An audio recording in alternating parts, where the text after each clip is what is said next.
একটা সময় ছিল যখন আমন ধান ছাড়া কোনো ফসল হতো না বিরল উপজেলার অপেক্ষাকৃত উঁচু জমিতে পড়ে থাকতো অনাবাদি।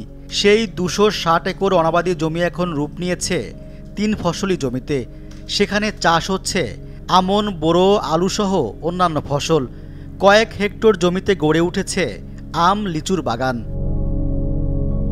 আধুনিক কৃষি প্রযুক্তি ও জৈব সার ব্যবহারের মাধ্যমে সেই জমিতে ভিত্তি বীজ থেকে উৎপাদিত হচ্ছে শত শত টন প্রত্যায়িত ধান ও আলু বীজ।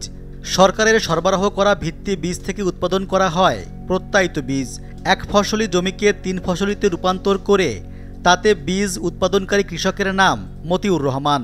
আমি কৃষিতে আজ প্রায় 28 বছর ধরে আছি। আজকে দেখেন যে প্রথমে আমি ধান পাইতাম 7 থেকে 8 মণ কিংবা 10 মণ, আজকে 25 থেকে 30 মণ ধান আসতেছে। অত্যাধুনিক জাত, অত্যাধুনিক কৃষি এবং জমিলা সেচের আওতায় আসে 3 ফসলি হয়ে গেছে। মতিউর রহমান বর্তমানে বাংলাদেশ কৃষি উন্নয়ন কর্পোরেশনের নিবন্ধিত কন্ট্রাক্ট গ্রোয়ার্স। দিনাজপুর বিএডিসিতে আমন, বোরো ও আলুর সর্বোচ্চ প্রত্যায়িত বীজ সরবরাহকারীও তিনি। কৃষিতে সফলতার জন্য 2008 সালে পেয়েছেন জাতীয় পুরস্কার। আমন করতো আগে আমাদের বাপ দাদা আমলে, প্রথম যখন কৃষিতে আসি, তারপর একটু করে বড় ধান আবাদ শুরু করলাম আমি। আমার বাবাও তার আগে শুরু করেছিল। তো আমি তখন দেখলাম যে মাঝতে আমাদের জমিটা 60 দিনের মতন পড়ে থাকতো, যে অগ্রহায়ণ মাসে ধান কাটে নিচ্ছি, মাঘ মাসের শেষে আমরা বড় ধান লাগাচ্ছি। আমি চিন্তা করলাম যে মাঝতে একটু করে আলু তাইলে করা যায়। এই পর্যায়ক্রমে অল্প অল্প করে শুরু করি।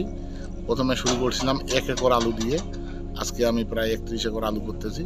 মতিউর রহমানের বাড়ির পাশে পুকুরে দেশি বিদেশি মাছের সঙ্গে হাঁসের খামার করেছেন।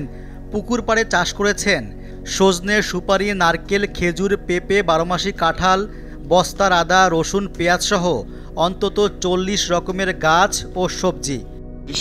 কৃষি করতে আসলাম, তখন জমির মাটি পরীক্ষা করে দেখলাম যে পর্যাপ্ত জৈব সারের ঘাটতি। জৈব সার কোথায় পাবো? গোবর। এই গোবরের জন্য গরুর খামার করলাম। গরুর খামার যখন করলাম, গরুর খাদ্য নিয়ে তখন টানা হেঁচড়া পড়ে গেলাম। গরুর খাদ্য কোথায় পাবো? তখন আমি এই যে আমার যে ধান উৎপাদন হয়, বীজ যে উৎপাদন করি, এটা পাহাটানগুলো আমরা ফেলাই দিতাম, যেটা ননসিট বলে পাহাটান। এইটা তখন শুকাই টুকাই হাস্কিং মিল বসাইলাম, এইখানে কুটে গরুর খাদ্য তৈরি করলাম। যখন দেখি যে খাওয়া উৎকৃষ্ট হচ্ছে, তখন আবার একটা পুকুরে মাছ চাষ শুরু করে দিলাম। বায়োগ্যাস থেকে, আপনার গোবর থেকে বায়োগ্যাস হচ্ছে, আমার কোনো গ্যাস কিনতে হয় না। দৈনিক গড়ে 30 থেকে 40 জন শ্রমিক কাজ করছেন এই কৃষি খামারে। মতিউর রহমানের উদ্যোগের ফলে লাভবান হচ্ছেন স্থানীয় কৃষকরা। এখন তো আবাদ ছিল একটা, এখন আবাদ হচ্ছে আমরা 3টা। এইখানে ডিপটিকল বসে আমাদের মতি ভাই আমাদের এখানে এখন 3টা করে আমরা ফসল করতে পারছি। এখন তো সবচেয়ে ভালো বেশি খেতে, এখন 8-2 দিনের ভিতরে ধান উঠলে আবার ধান লাগাবো। ধান মনে করে 60 মণ, 50 মণ, 60 মণ করে ধান হয়।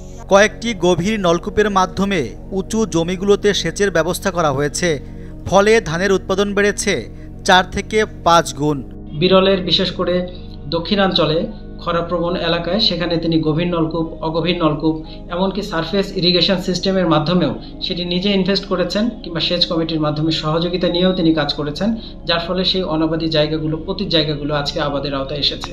বিরলের কৃষি যেভাবে সমৃদ্ধ হয়েছে, তাতে আমি মনে করি অন্যান্য কৃষকের পাশাপাশি অনন্য নাম হিসেবে থাকবে। কৃষিকে ভালোবেসে কৃষকের জন্য কাজ করে সামনে এগিয়ে নিতে চান মতিউর, থাকতে চান কৃষিকে নিয়েই।